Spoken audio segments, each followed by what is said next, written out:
What's up guys, welcome back to Live Travel Asia, where we show you what it's like living and traveling in Asia. So right now we are at, what is this long station name, babe?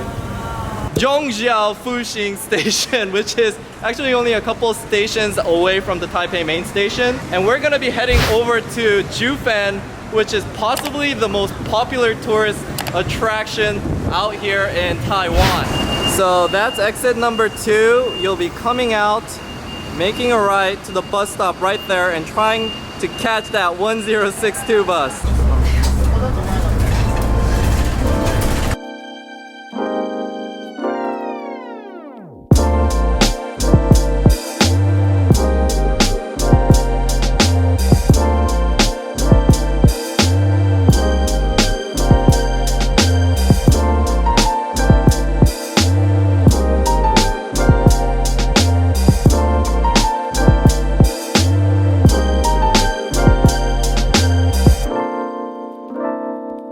Okay guys, so we're gonna go ahead and show you Jiufen, but before we do, we're gonna tell you how to get there. But the reason why I want to go over this in detail is because me and Mai, we try to research how to get there, and there's just so much different information out there.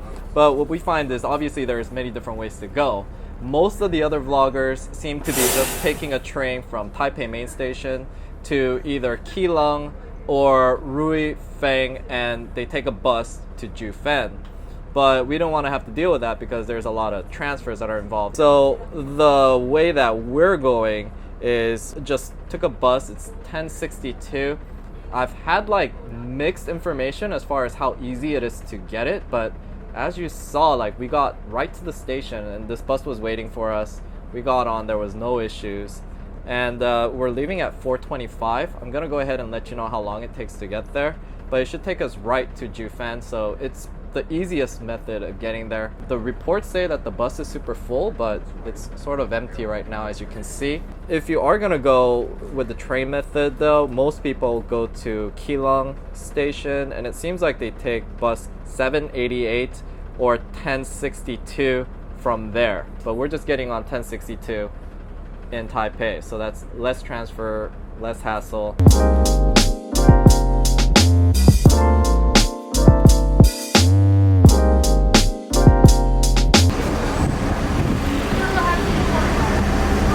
Alright guys, we are finally at Jiufen. It's 5:50 right now. We left at 4:25.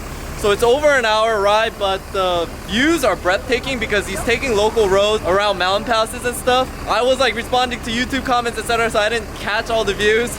But it's good because we get to see that view, and on the way back we're gonna take the train, so we're gonna see if there's a better view on that. I had to pay cash because I had an issue with this dangly thing breaking off, but it was 100 Taiwan dollars if you're paying in cash. You can also use the Easy Pass that you're using on the subway systems as well. We're finally here. It's like prime time to take pictures, so we're gonna do that and check into the hotel. Okay guys, this is our bed and breakfast. It's called Khao Mama. It's super close from the Old Street Jiufen bus exit, which is literally right over these buildings around that bend. For some reason, we thought it was gonna be much further away. The proximity to all these locations we booked are super duper close.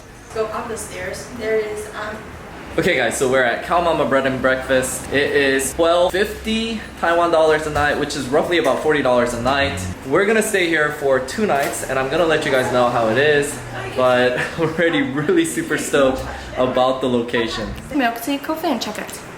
I want to introduce that place to you. There's a lot that happened, but we got a first seat because she was kind enough to let us know that the Old Street, the vendors start closing around 6:30 and it's already 6:20. So we'll go ahead and try to get as much food and action in there for you, and then we'll discuss how awesome that place is. The next day. Alright guys, this is shot actually one day after we checked into Khao Mama Bed and Breakfast. What happened was actually we came here, we're super excited about the location because we hit it on the Google Maps location and we're like, oh, this is closer than what we thought it was gonna be. And then when we got here, there was a little bit of miscommunication, and I thought, what? Are they putting us in another location that's super far away? But after confirming everything, we found out that we just booked the wrong one. So we actually booked Khao Mama Bed and Breakfast number 2, which is actually a newer location. The rooms look a lot better, but it's located further away, like 3-4 minutes, and you have to walk up steps, etc.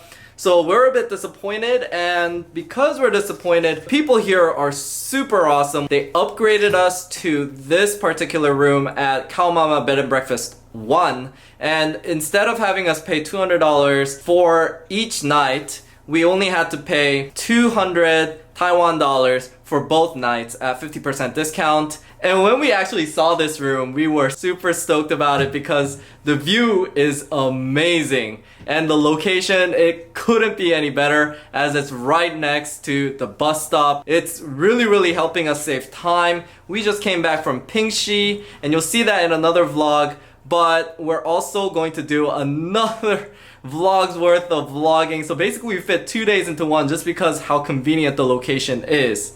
Again, you have to book Khao Mama Bed and Breakfast 1 to get this particular location. Now what I will say is that the room is actually not that big, but it was big enough for us to fit everything. They have like this little pull out hanger thing for you to hang everything, and the toilet. When we actually saw this in the booking.com, it seemed like it wasn't gonna be clean, it was gonna smell, but it's fine. Actually, what the owners do is they have this oil diffuser here, and this is the smell that I'm smelling everywhere. Another plus is that you get breakfast made for you. You order the time and the kind of milk tea or tea you want, as well as the sandwich, and she makes it for you on the spot. She even wraps it and packages it for you, so if you're on the go, you can just pick it up and take off and have it as lunch. So that was like a nice little touch as well. So this is like a double-decker sandwich with one layer just dedicated to cheese. I like that. And this particular bed and breakfast is really operated by a local. It seems like the grandparents or the parents are living here in this particular location at Khao Mama Bed and Breakfast number 1. And it seems like it's the daughter that's actually running the business. She's super friendly, super informative, tells you everything. Go up the stairs. There is. We're able to get all the information about how to tour around here, etc. So it's very convenient. Another thing I wanted to mention as well too is that if you are gonna book the other Khao Mama Bed and Breakfast number 2, you're gonna have to come down to Khao Mama Bed and Breakfast 1 to check in as well as to have breakfast. So be aware of that, and if you are looking for convenience, I recommend that you just pay the extra 200 Taiwan dollars, book at this location. It's so much more convenient. And for that price, I don't think there is any way you're gonna find a better view. This is just so amazing. If you look out the window, that across that building is literally where the bus stop is, and right over there is where the street market is. And if you're worried about the noise, it's actually super quiet here because everything shuts down super early here in Jiufen, so we had no issues. But the walls are thin. I guess if you have noisy neighbors, and that would be an issue, but we had absolutely no noisy neighbors. We're probably the most noisiest out of everybody.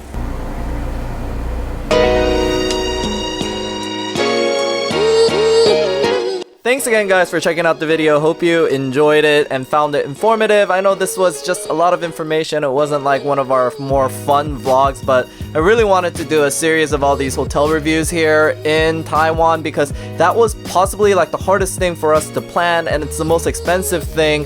We had a lot of fear, anxiety, because there's a lot of negative people on those reviews that I don't know what they're expecting. They're maybe expecting like 5-star hotels from just like these $30-$40 places that you stay in.